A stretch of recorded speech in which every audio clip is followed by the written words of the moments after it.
Good evening once again and a very warm welcome to Rwanda Television News. My name is Gloria Mutisi.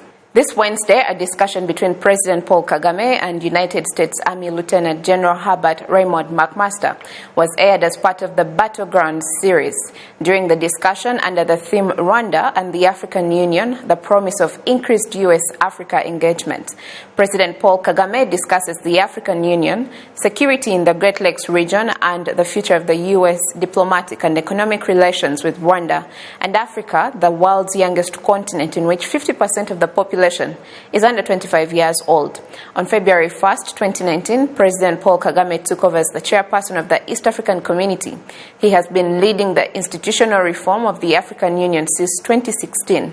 President Kagame is currently chairperson of the AU Development Agency, New Partnership for Africa's Development, AUDA NEPAD, as well as Africa Union leader for domestic health financing.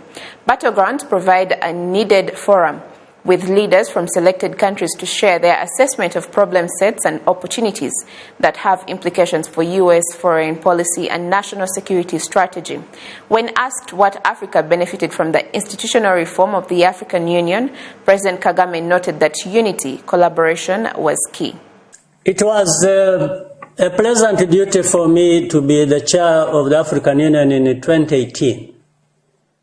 And therefore, guided by that philosophy we're talking about, and many other things happening around the globe, the discussion among leaders of Africa, and which I happened to stress with them, and they were all in agreement and, in fact, wanted so badly to get moving on this, was to say,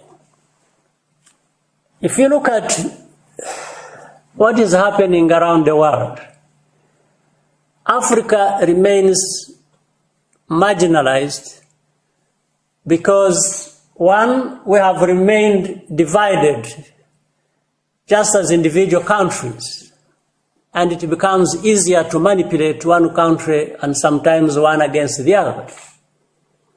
And there are many actors who get involved in that for different reasons of their own interests. So we decided that we are going to come together, strengthen the African Union, actually make African Union not just unified but also effective and efficient in management of its affairs. And then that way we can easily confront the challenges facing us.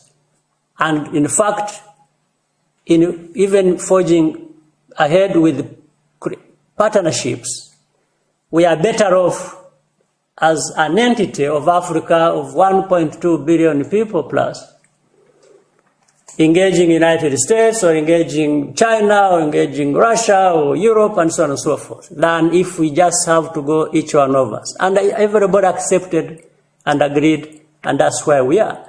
In fact, that has also resulted into creation of the biggest free trade area, the African continental free trade area that has been created. President Kagame also asked on the security in the Great Lakes region, including the relations between Rwanda and Uganda.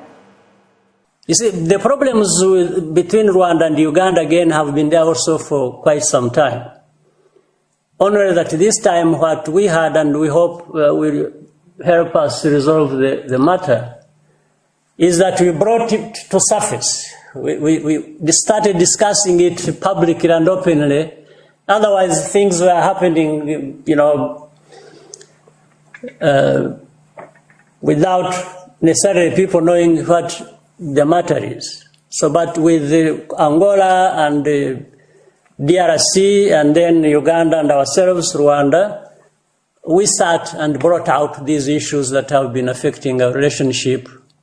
And in that arrangement, we have had a series of discussions to address now again what we brought out as the root causes. We hope that may deliver good results at some point. That's where we are, but those problems have been there for a long time. I will not go into more details because I'm just on one side, and I don't want to prejudice anyone's understanding of what the issue is. The cabinet meeting held on Tuesday approved a presidential order determining professional ethics for public servants. The presidential order seeks to reduce the bureaucracy of suspending a civil servant who has abused office. Innocent Mugabo now reports. The amended presidential order determining professional ethics for public servants, as approved by the cabinet on Tuesday, aims at strengthening and promoting work ethic in the public sector to help employees improve their responsibilities and provide better services to the public. There is also a provision that seeks to reduce the bureaucracy of suspending a civil servant who has abused office. This is where the clause empowers the public authorities to monitor civil servants in managerial positions, including department heads, senior department heads, and others at the highest levels in public institutions to improve staff management, as explained by Mbera Bagabo Fabien, the Director of Legal Affairs at the Ministry of Public Service and Labour. From the level of directors to the top executives of different institutions, if any one of them has committed an offence, the institution he or she works for has the mandate to sanction them to the disciplinary committee. And if found guilty, the decision will be made by his or her appointee to decide on whether they should be suspended or dismissed. This comes to solve the issues of bureaucracy. A report will be sent to the appointing authority for immediate action. The order, however, stipulates that the Public Service Commission has the power to overrule a decision taken on the conduct of a particular employee if such decision is unlawful. This has been welcomed by the Rwanda Workers' Trade Union Confederation, whereby they believe that this will reduce injustice. The first thing to be happy about is that there is a way leaders that make decisions haphazardly. But now issues will be discussed and resolved.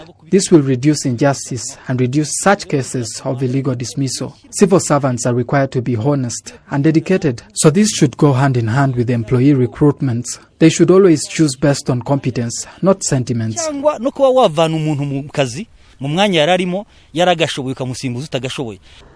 These changes come in line with the questioning of the mistakes made by high-ranking government and public institutions, which is expected to improve accountability, as explained by Marie Macrae Ingabire, the chairperson of Transparency International Rwanda.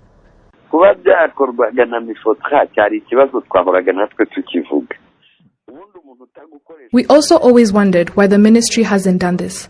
Otherwise, someone you don't work with, day in and day out, should not monitor or question you in case of any offense. What is worrying is the natural behavior of some of us, where most of these high-ranking officials always want to work with the people they know. So when there is someone they don't want, it will be easy to find all means to get rid of this person. So we should always get prepared to see this. In recent days, there have been amendments to the Civil Service Law, including the Public Service Law. The Ministry of Public Service and Labour explains that this is meant to enable the government to achieve its 7-year program of building strong and productive government agencies. This presidential order determining professional ethics for public servants will come into force after it has been published in the official gazette. Innocent Mugabo, RTV News. Rwanda on Wednesday launched its maiden commercial flight to Bangui, the capital city of the Central African Republic. Flights from Kigali to Bangui will operate twice a week. The Minister of Infrastructure, Ambassador Clever Gatete, says this is a good way to strengthen bilateral relations between Rwanda and Central Africa. Umwari Jed now reports. Air travelers say Rwanda Air's launch of the Kigali-Bangui route is a great opportunity as it will facilitate trade relation, and find opportunities for investment between Rwanda and Central African Republic. This is great because it gives us the opportunity to look at other private companies in the country and talk about what we can do together, whether it's business or other ventures. Our hope is for such chances to continue to open so we may continue to expand our operations. The advantage is that before, to go from Kigali to Bangui would take maybe 15 hours. So now we can do it fast and it's safer and it will be easier to do it more frequently. Deputy CEO of Rwanda Air, Silva Munyaneza, says the main objective is to facilitate trade between Central African Republic and Rwanda. It's a flight that is aimed at opening a new route, a new destination with high opportunities in terms of doing business between our countries. Our main target is business. It is to open up a new route that is going to promote the business between Rwanda and Central Africa. So despite these challenges, we hope and believe that this is going to cement the relationship between our country and the Central African Republic, and it's going to promote economic development, not only between Central Africa, but within the African continent. Rwanda's first commercial flight to the Central African Republic carried some government officials accompanied by 38 members of the private sector to meet with their counterparts in the Central African Republic to discuss bilateral relations and trade opportunities between the two countries, as explained by the Minister of Infrastructure, Ambassador Claver Gatete.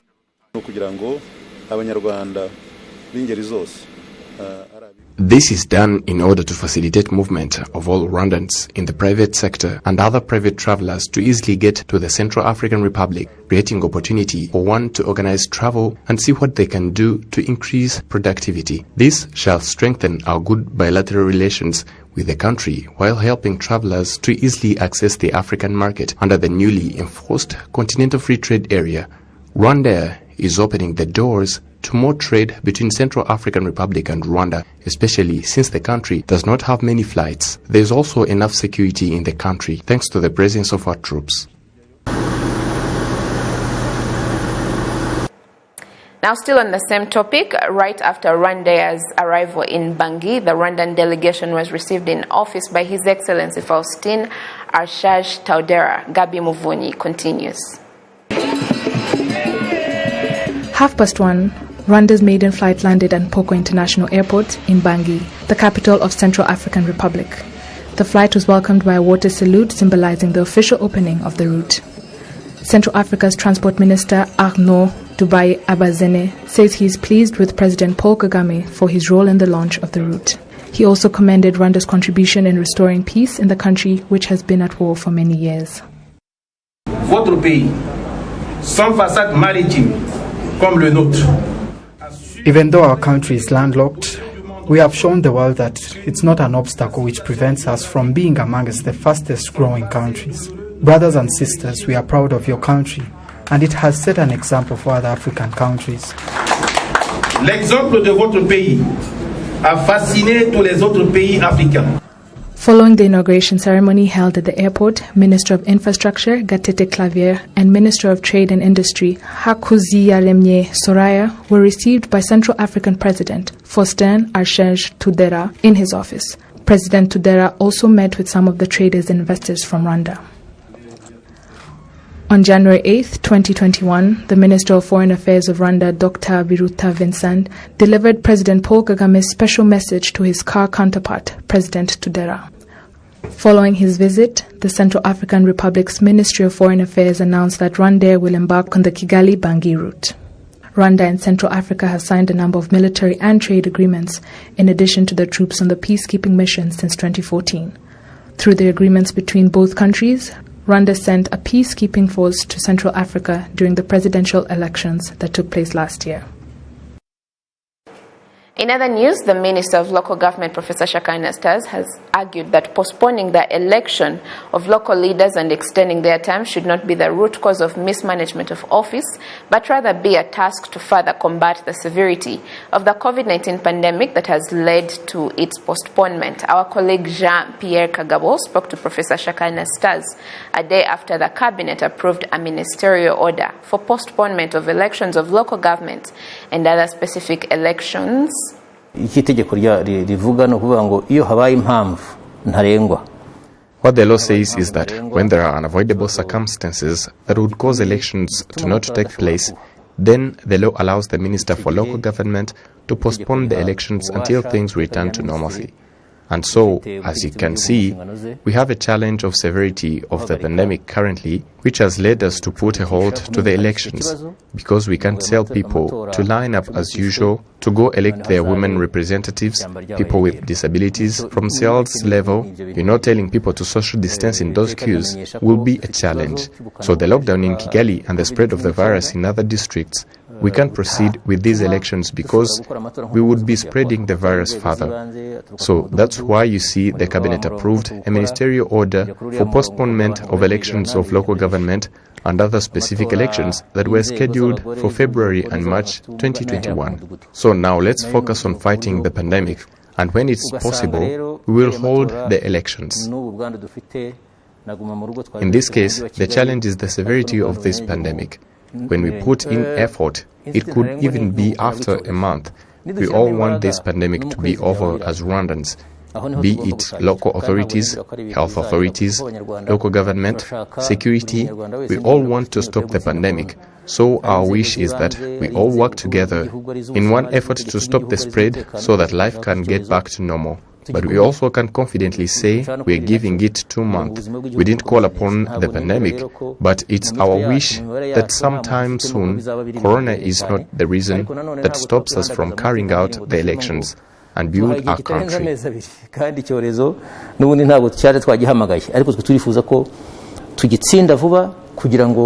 Corona uko yabisigaye ingana kose ariko ibatari inzitizi yatubuza kujya muri ayo matora no kuvugurura inzego no kuzubaka. And local administrative sectors in Kigali City have concluded distribution of relief supplies, including food, to vulnerable households affected by the COVID-19 lockdown. Over 79,000 families were served. Jocelyn Mugwaneza has more. More than 79,341 households were among the second phase, which is the last phase of food distribution program in Kigali City, and more than 1,450 tons of relief supplies, including food, were distributed. They have given us 30 kgs of maize flour and 15 kgs of beans. This will help us during this lockdown, and we shall go to work after the lockdown as we usually do. I thank the President of the Republic of Rwanda. He has supported me in this lockdown and he provided food for us who are at home. Those in first phase of more than 72,277 families who had been provided with food have said that they're remaining with few food. The local authorities and youth volunteers that followed up this program have said that they will keep looking after these residents even though the program has ended. There are those that saved some money or food, but I can say that they will still need support. So the more we keep on getting numbers, the more we will report to the upper levels as we advocate for them. Sectors officials in Kigali City have said that even if this program has ended, they still have food in the store to provide for those that will meet food shortage problem during the lockdown. There are partners we mobilize so that they may help poor families that are hungry in Masaka sector, because we are among those that received maize flour, beans and rice. We have food in the store and anytime we can help any resident in need. But with the help from partners, we are ready to help every hungry resident as it happened before. It's been 2 weeks since Kigali City had been placed into lockdown. More than 151,000 households are among those who were distributed with almost 3,150 tons of maize flour, beans and rice. 7 Rwandans, including a 1.5-year-old baby, were on Wednesday afternoon deported from Uganda and dumped at Gagitumba border after spending varying periods in the country's detention facilities. One of the deportees was in critical condition and had to be aided to walk after undergoing gruesome torture. Ethan Tashabia has more. A few minutes past midday on Wednesday afternoon, Ugandan migration authorities dumped 6 adult Rwandans and 1.5-year-old toddler at Kagitumba one-stop border post. They were received by Rwanda immigration authorities at Kagitumba, Nyagatare district. One of the deportees is in critical condition and had to be aided to walk after undergoing gruesome torture. They were accused of being spies, just like thousands of other Rwandans who previously suffered a similar fate in Uganda.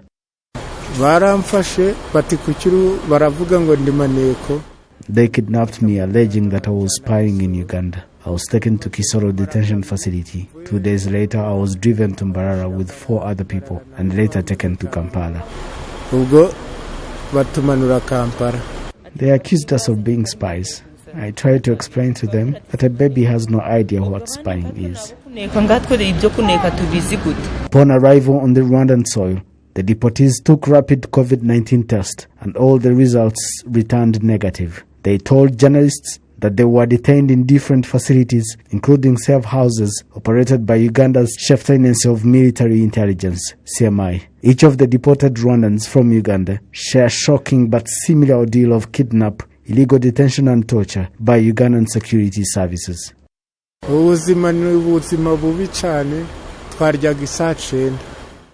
We were under gruesome treatment, eating once a day at 3 p.m. We were served poorly prepared maize flour, but we had to eat it to survive. We were beaten and tortured. Our nails have been removed. I was badly beaten by soldiers while in Mbarara detention facility. I sustained a gash in the head and later recovered. They use big sticks to beat people. Based on my experience, I would advise Rwandans not to travel to Uganda.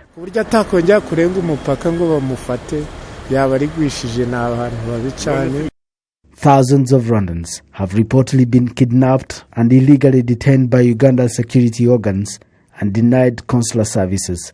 Some hundreds of Rwandans have been released over time, including some 130 who were dumped at Kagitumba border in June 2020. In 2017, the Rwandan government advised its nationals to avoid traveling to Uganda due to safety concerns in the country, including kidnap and torture. The two countries have been holding talks for several years now in an effort to normalize their relations.